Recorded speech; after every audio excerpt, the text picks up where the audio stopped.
This is sort of continuing on the discussion how we as musicians can treat ourselves as athletes, and can also and can look at how do we get stronger, how do we get more mobile, without putting ourselves in any kind of position where we feel like we might hurt ourselves, because I know that's a thought that goes around in the musicians community. And going to a commercial gym can be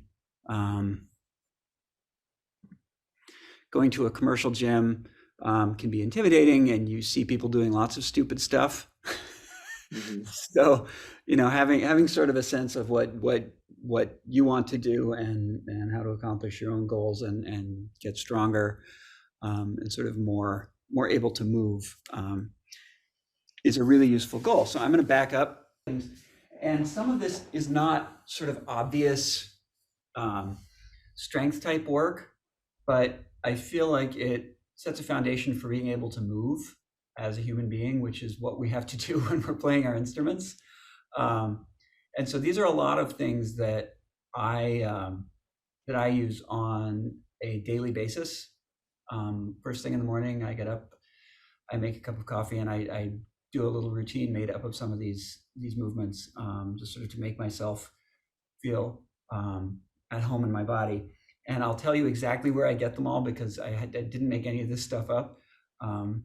But it's and there's a lot of great resources, a lot of great free resources out there. So the first thing I like to do, and the first two movements are actually taken from a company called Original Strength, run by a guy named Tim Anderson, who is amazing. And he is very into the idea that if we look at how we moved, both sort of ancestrally and throughout human history, and as infants and as children, we can learn a lot about how we should move now.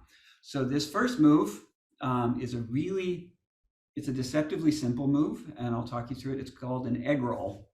And I'll do it from a couple of angles so you can see it. But basically, you're going to hug your knees and roll back. And then, basically using your head to drive this, you'll roll to one side, and you'll roll back to the other side. And one side, and the other side. And I'll do it from the side so you can see how I'm driving that with my head, because this is a really sort of basic, Lulu, hush. This is a really basic idea that where our head goes, our spine goes, and where our spine goes, our body goes. So if I hug my knees and I look that way, and then I go back the other direction. And I find I will feel the engagement of my abdomen when I do this. And I also usually feel a lot better through my neck and shoulders after I do it. And I will go back and forth for a minute, really, just doing egg rolls. It's almost like you're using the ground as your foam roller. And it's a great way to just sort of, I find it loosens things up here. This first exercise was a really basic way.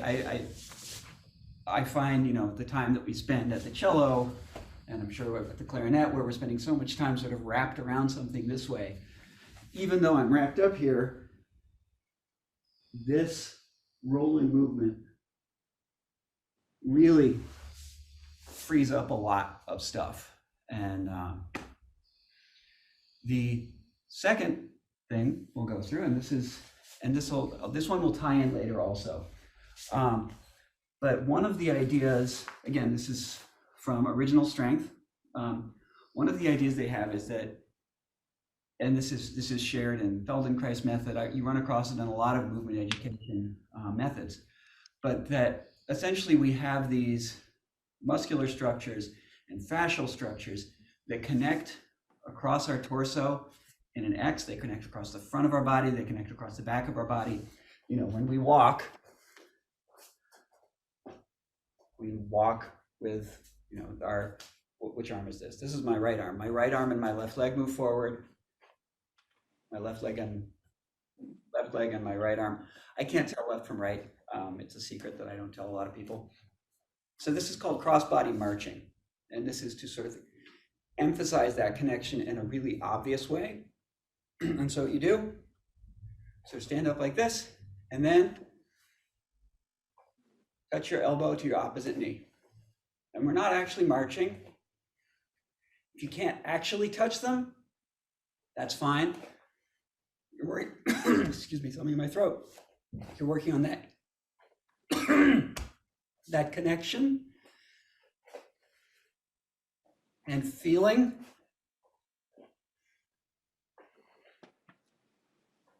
that connection, which we will also work on in another exercise later. Again, just a minute of this can be really useful in really emphasizing that cross-body connection between your opposing arms and legs.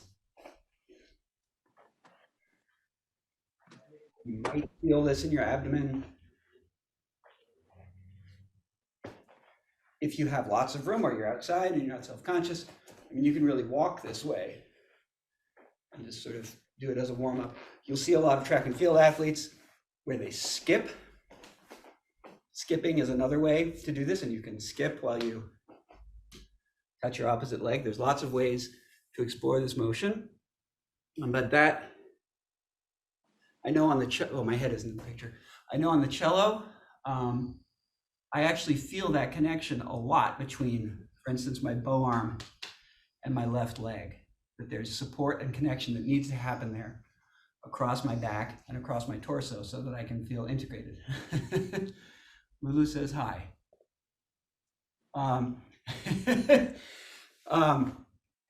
The next exercise that I wanted to go through is called a dead bug. And we can do that. I think there's a step to explore before the dead bug, which is making sure that you can actually feel the position of your lower back. So if you take this position where you lie on your back with your knees raised, feet, a foot or two away from your butt, head on the ground, arms low, and then you probably have run into this type of exercise if you've ever done Feldenkrais. But if you actually try to feel the curvature of your lower back, and if you coordinate a very subtle arching and flattening along with your breathing, and the way that you coordinate that is when you inhale, you arch your back very slightly. And when you exhale, you flatten your lower back against the mat. And if you're having trouble feeling that through your lower back, you can, for instance, put one of your hands under your lower back so that when you inhale, you arch slightly and you'll feel the pressure come off your hand. When you exhale, you can feel your hand getting squished underneath your lower back. And learning to sense that, and even as you sort of repeat this very subtle motion, it's a lot more subtle than, say, the cat-cow, where you're on all fours. But as you repeat this motion, try to make it even more subtle so that you're barely moving your spine, but you're feeling that change in position as you do it. So again, inhale, arch, exhale, flatten. You get that feeling. And now we'll move on to the dead bug. And the reason that that's so important in the dead bug is that you need to keep your back flat against the mat when you do this exercise. That's how you make sure that your abdominals are staying engaged. So again, you are, I know. When you do the dead bug, you start off in this position if your dog will let you. If you can see, hey Lulu, go over there. Over there. You see, I have my legs up in the air, I have my hands up in the air. Get that feeling, flatten your back, and then extend one leg. Bring it back up. And the whole time, you want your back flat against the ground. That will require you to squeeze your abdomen. Like, watch out, Lulu. You alternate legs.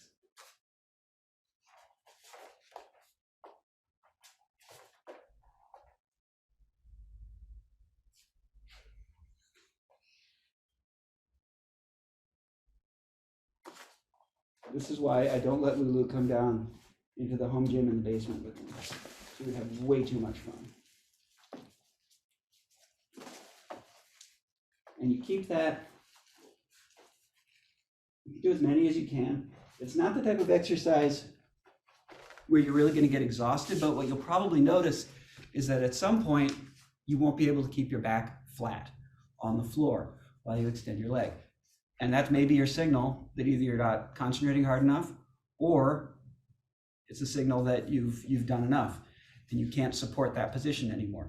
A lot of times I think that when we're doing these types of strength and mobility exercises, that inability to hold a position comfortably is really the signal that we need to stop. So we're going to go back to the original strength stuff and do some of what Tim Anderson calls rocking. He is very into rolling on the ground, and he is very into crawling positions. And this is sort of a warm-up for crawling. Like, we need a warm-up for crawling. But the idea is you come into a quadruped position. So your weight is evenly distributed between your knees and your hands. And the most basic version is just rock back on your haunches. And for a lot of people, this is actually a bit of a challenge. Finding that. Some variations. I'm older than most of you, but if you find yourself, if you're a runner, if you lift weights, you might find yourself occasionally having foot cramps. Tucking your toes under when you rock can be a great way to stretch. So again, you go from that quadruped position, you rock back. A couple of variations on this, which are fun. We don't need to just rock back and forth, straight back. We can start rocking this way. We can rock forward. So we're actually coming out over our hands. Now, for those of you who are suffering from wrist issues, again, depending on how close your hands are to your knees, you can keep quite a bit of weight balanced over your legs and extend gently over your hands. And you can work through that range of motion a little bit. You don't want to go past a point where it actually hurts, but sometimes it's great to just feel that motion and to support your weight a tiny bit on your hands. And again, see how close my hands are to my knees? That's an important way to keep from supporting all my weight on my hands. You could do it out here. If you're feeling a little bit stronger, you can do the same rocking motion out here. You can do it with uneven hands, which is often a nice way, again, to keep that support. I feel this very much in these muscles underneath my armpit. When I sit back, I feel that. And so we're getting a range of motion in our wrists. We're getting a little bit of stretch through our shoulders. We're supporting our weight through our shoulders, which is really important for creating stability in there. We can switch hands. We're feeling brave. And this is a really surprising variation to me. So what I want to do is I want to put my hands near the center. So I'm going to do the same rocking thing. I'm going to raise one hand. So I rock back. And then when you rock forward, you will probably be surprised that your dog is on your feet. You'll probably be surprised at how intensely you find you need to stabilize through your abdomen. I find that to be a really actually challenging position. It can also be challenging, obviously, on your wrist and your shoulder that's planted. Make sure that you're pushing firmly. I like to think of sort of screwing my arms into the ground whenever I'm doing these supported positions, or when I'm doing a push-up. Think about screwing your arms into your armpits and screwing your hands into the ground, but extending that arm, rocking out. Stay low. So again, these are pretty basic and not necessarily the most challenging exercises. I think they pay off in really unexpected ways. So after we've rocked for a little bit, as you can see, I like to be in this squatting position. Now there are a number number of ways to get there. Not everyone is comfortable doing this. I have actually always been fairly comfortable in a squat position. If you travel very much, if you've traveled, I don't know, in China or Taiwan, you will sometimes see people waiting for the bus, basically sitting like this. It's a really basic resting position in a lot of parts of the world. It was a really basic position for human beings through most of evolution. I mean, if you were cooking, if you were cleaning, if you were taking care of your infant, you were doing it in this position on the ground. We don't spend a lot of time in this position these days. But there are a number of ways that we can work on getting down to that position. We can use a chair.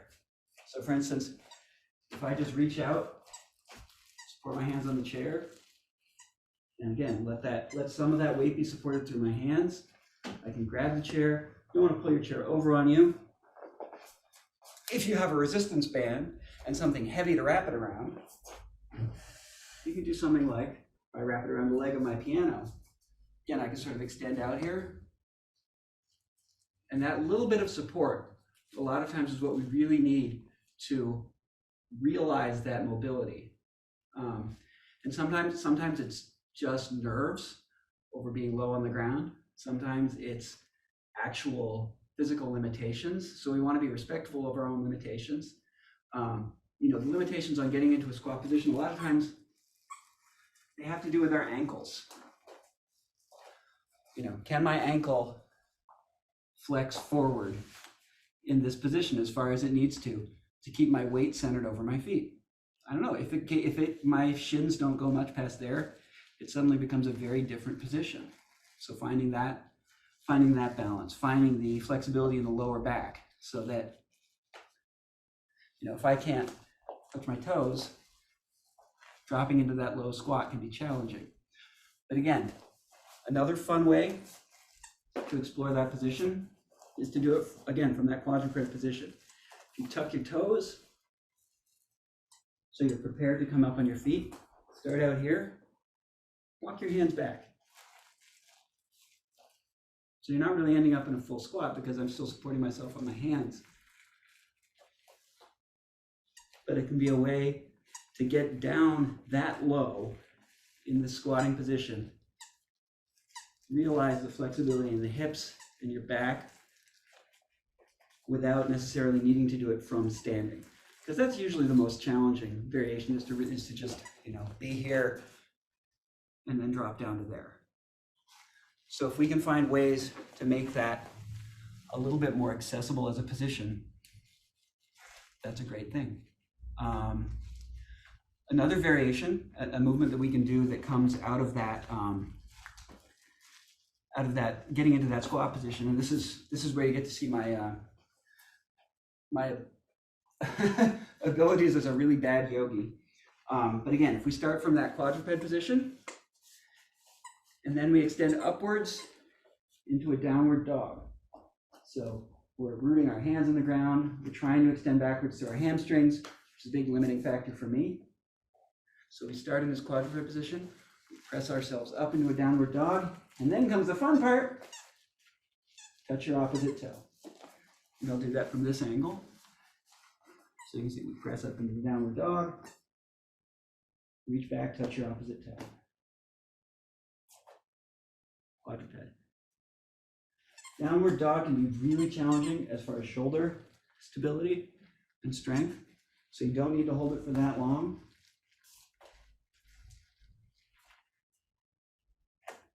With just that simple reaching across, it'll challenge the stability in your supporting shoulder. It'll challenge your ability to coordinate through your abdomen. It's a really nice little exercise. I feel that one in my lower back quite a bit. Let's see, what did we have next? Well, we have two more. One of them that I want to talk about, and then this is Tim Anderson's big thing. And Lulu, I'm gonna have to ask you to move. This is a really basic movement. It can be really challenging, surprisingly so. We did this a lot. I used to study Brazilian Jiu-Jitsu. I may go back someday vaccines are ever prevalent, and I don't feel nervous about rolling around on the floor with people in really close proximity, like Lulu. But it was always surprising to me the number of people who can't crawl. So the basic thing, again, it's that cross-body connection, opposite sides. Opposite sides. Watch out, Lulu. You're about to get squished. Opposite side. Opposite side. And since most of us are not dealing with, hundreds of yards of padded turf or something on which we can crawl, we'll probably have to go backwards. Backwards is often more challenging, but it's the same pattern. Reach back with opposite sides. Crawling backwards, you will feel something in the front of your shoulders. And you just do this for a little bit, and then I'll show you the most fun variation in crawling. One important thing that I always forget when I'm crawling is to keep your head up. So you want to keep your spine aligned. You want to keep your gaze up there. You don't want to be folded up like this.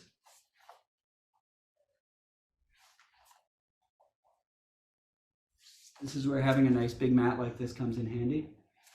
If you can only do a couple of steps, do a couple of steps.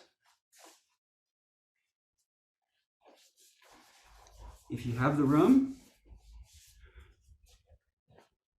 crawling sideways is a lot of fun. It does require usually when you start off, it requires a little bit of thinking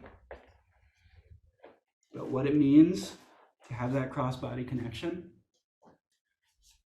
But it's a great way, again, to build that cross-body connection, to build the abdominal strength necessary to support yourself, shoulder stability, a little bit of wrist mobility. It's beautiful stuff. Finally, if you happen to have a giant rubber band like this, this one is made by a company called Wodfitters, Wodfitters. They're marketed as pull-up assistance bands, and they come in all kinds of different strengths. They're amazing little tools. And this basic exercise that I love to do, again, to counteract the fact that we spend so much time folded up around our instrument, folded up around our computer, driving, folded up around our phone, is a band pull apart. Where essentially, take my band, pull it apart.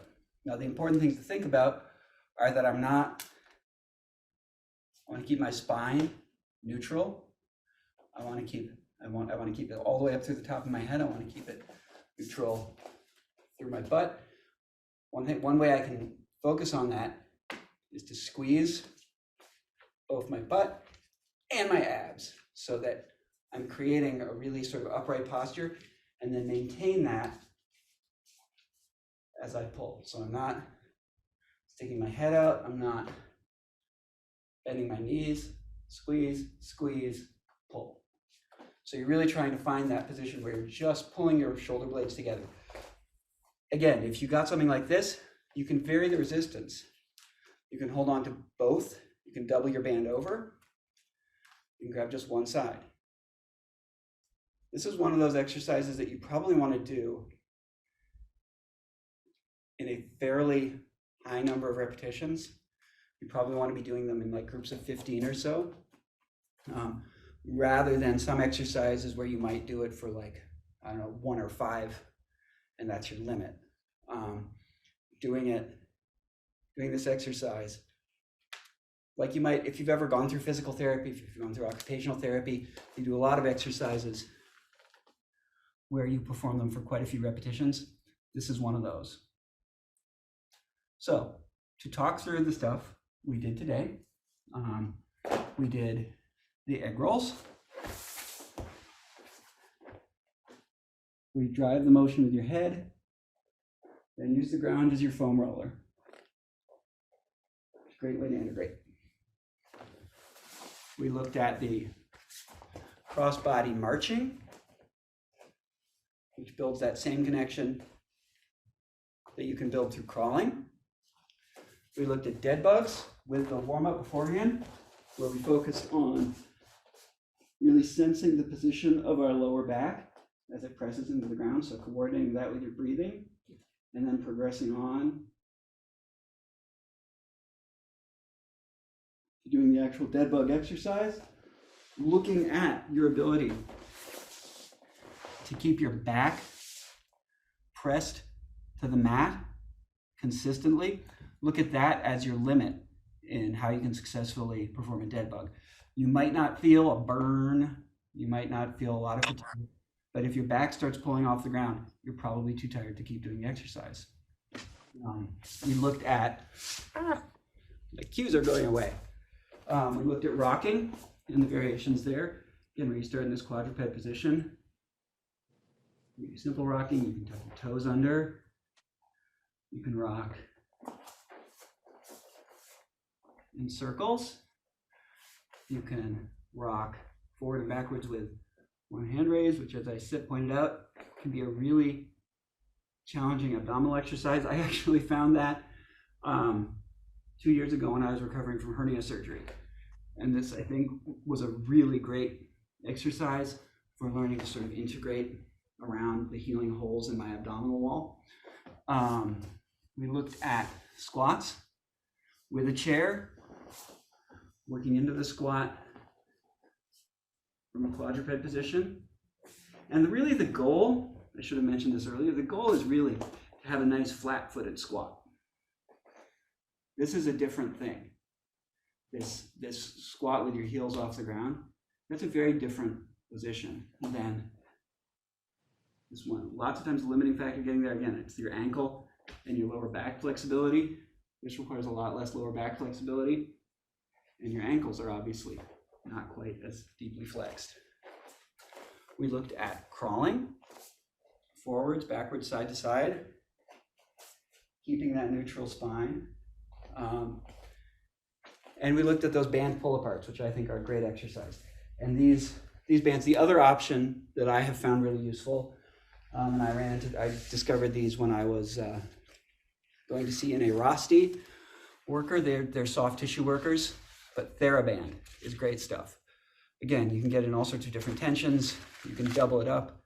You can use it for all kinds of different exercise, and it comes in giant rolls. So TheraBand is great stuff. It's not latex if you have a latex allergy. So that is a short walk through some of the stuff I do pretty much every day. But I thought this was a nice way to sort of look at being mobile, sort of laying the groundwork for being strong, because I think it's important